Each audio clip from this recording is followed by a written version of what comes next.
संजय और रिया की शादी को कुछ ही महीने हुए थे। दोनों की जोड़ी गांव में आदर्श मानी जाती थी। संजय एक मेहनती किसान था और रिया घर संभालने में माहिर। संजय रिया से बहुत प्यार करता था और दोनों का जीवन सुखद और सामान्य चल रहा था। शादी के कुछ समय बाद संजय ने देखा कि रिया की आदतें अजीब हो रही थीं। वह रात को अक्सर घर के पिछवाड़े में जाती और घंटों वहीं बैठी रहती।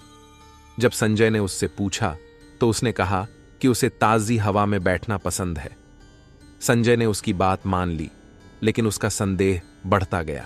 एक रात संजय ने रिया का पीछा करने का फैसला किया। जैसे ही रिया पिछवाड़े में पहुंची, संजय छुपकर उसे देखने लगा। उसने देखा कि रिया एक पेड़ के नीचे बैठकर कुछ बड़बड़ा रही थी। अचानक रिया ने अपनी आंखें बंद कीं और संजय ने देखा कि उसके चारों ओर हल्की सी रोशनी फैल गई। यह दृश्य देखकर संजय के रोंगटे खड़े हो गए। संजय ने डरते हुए रिया से पूछा, रिया, तुम यहां क्या कर रही हो?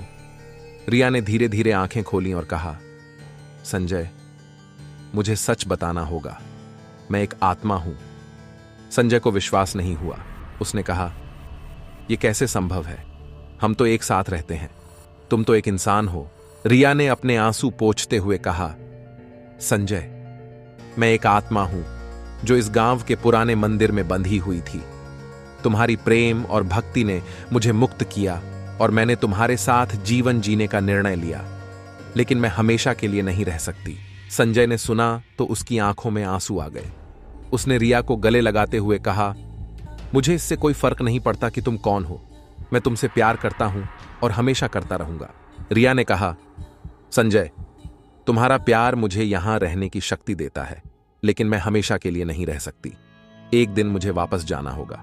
इस बात के बाद संजय और रिया का जीवन कुछ दिन सामान्य रहा, लेकिन संजय के मन में हमेशा यह डर बना रहता था कि रिया कभी भी उसे छोड़कर जा सकती है। एक रात जब संजय खेत से देर से घर लौटा, उसने देखा कि रिया बिस्तर पर नहीं थी। उसने घर के हर कोने में उसे ढूंढा, लेकिन वह कहीं नहीं मिली। संजय दौड़ते हुए पिछवाड़े में गया और देखा कि रिया उसी पेड़ के नीचे खड़ी थी। रिया ने कहा, संजय, मेरा समय आ गया है, मुझे अब जाना होगा। संजय ने रोते हुए कहा, नहीं रिया, मुझे छोड़कर मत जाओ। रिया ने संजय को शांत करते हुए कहा, संजय, मेरी आत्मा ने तुम्हारे साथ बहुत अच्छा समय बिताया है। तुम्हारा प्यार मेरी मुक्ति का कारण बना है। अब मुझे जाना होगा, लेकिन मैं हमेशा तुम्हारे दिल में रहूंगी। यह कहते हुए रिया की आत्मा धीरे धीरे हवा में घुलने लगी और संजय को अकेला छोड़ गई। संजय की आंखों से आंसू बहते रहे, लेकिन उसके दिल में रिया की यादें और उसका प्यार हमेशा के लिए बसा रहा। उस रात के बाद संजय ने फिर कभी रिया को नहीं देखा, लेकिन उसके दिल में रिया की यादें और उसके प्यार का एहसास हमेशा ताजा रहा।